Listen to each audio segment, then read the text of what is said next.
guys, so another way to kind of understand what's happening to you on an energetic level during this time of transformation is by generating yourself a natal chart. And a natal chart is a chart that is based off of where all the planets were positioned during your exact time of birth. And I can use my natal chart as a point of reference throughout this video. So, for instance, I was born February 19th, 1987 at 11 a.m. So, each planet was positioned in a certain point during my time of birth and your time of birth. So, Neptune was in a certain spot, Saturn was in a certain spot, Jupiter, Uranus, so on and so forth. And that impacts you throughout your life, financially, um, spiritually, throughout your career, your characteristics. So I'll break it down like this. So your sun is what everybody sees, right? Everybody sees the sun. Your moon is what's kind of hidden. You only see the moon at night, right? So your sun is your personality. So when someone asks you what's your zodiac sign, you will reply with your sun sign. I'm a Pisces. Um, but if you know your natal chart, I would know that my moon sign is a Scorpio. So someone could say, what's your zodiac sign? I could say, hey, I'm a Pisces with a Scorpio moon. Basically telling them I'm coming off as a Pisces, yes, but internally I'm a Scorpio. My moods and my emotions, I behave as a Scorpio. You also have an ascendant sign. Your ascendant sign is how others view you. So I can be telling you, hey, I'm a Pisces. But your ascending sign is how you are judging me. Basically, is how you're seeing me. I'm acting and behaving and dressed maybe like a Pisces, but how you are viewing me is a Gemini. That's my ascending sign, my rising sign. So each planet also has energies that connect to it. Like Neptune is the planet of dreams and illusions and fantasies. Um, Mercury deals with your mind and emotions. Venus is love and attraction. And knowing your natal chart kind of helps you get a more in-depth understanding on how you're going to behave throughout your life in certain relationships, certain endeavors, and certain obstacles that you may encounter. Just like Saturn deals with your discipline and your challenges. So when Saturn's in a certain placement within your chart, you know it's going to be affecting you that way. And this all came about because I had a friend ask me, like, what's going on with the Taurus full moon? We just had a full moon last night in Taurus, and it's causing a lot of deep transformations with people, especially within their relationships and their home life and their stability. A lot of people are changing houses, moving, changing relationships, those type of things, because Taurus deals with foundations and stability and material things as well.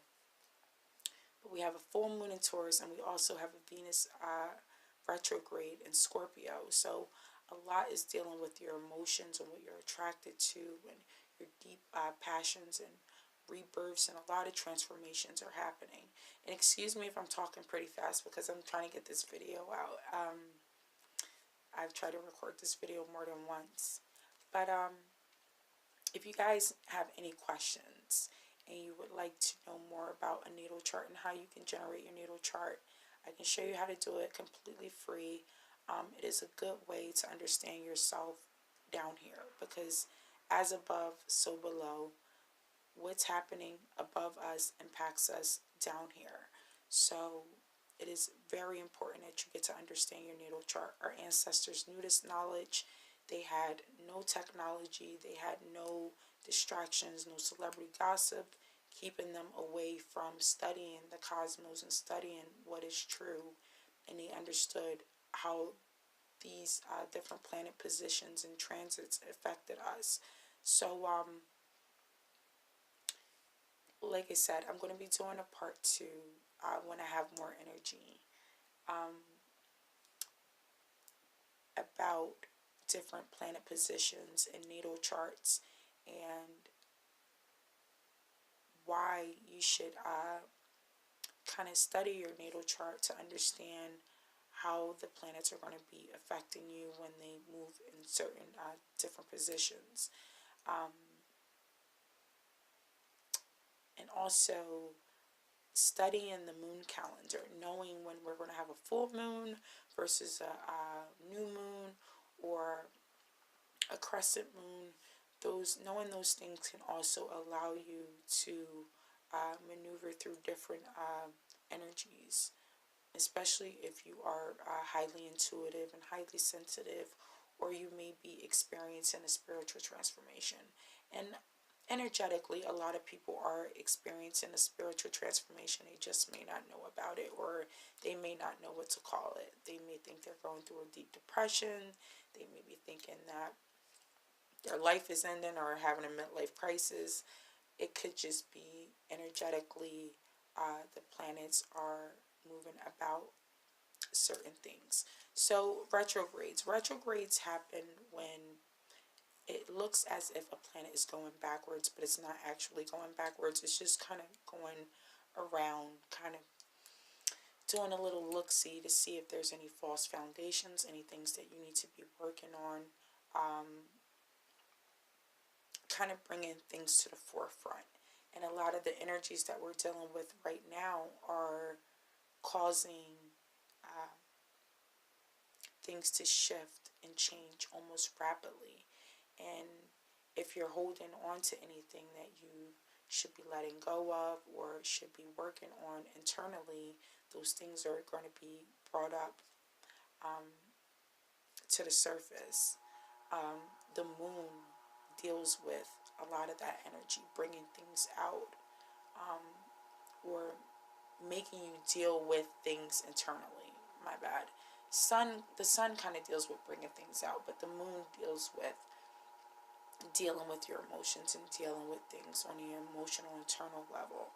So, like I said, if you guys want to know more about natal charts and how you can generate your natal chart and what's going on energetically and how you can protect yourself, please hit me up at Rebel Rock Minerals. And you can also find me on Instagram at One Diva Beauty and at Rebel Rock Minerals, all one word. And you can email me at rebelactivistwilliams@gmail.com. So I hope you guys have a great day or a good night. I'm going to get some sleep. Got work in the morning. Peace.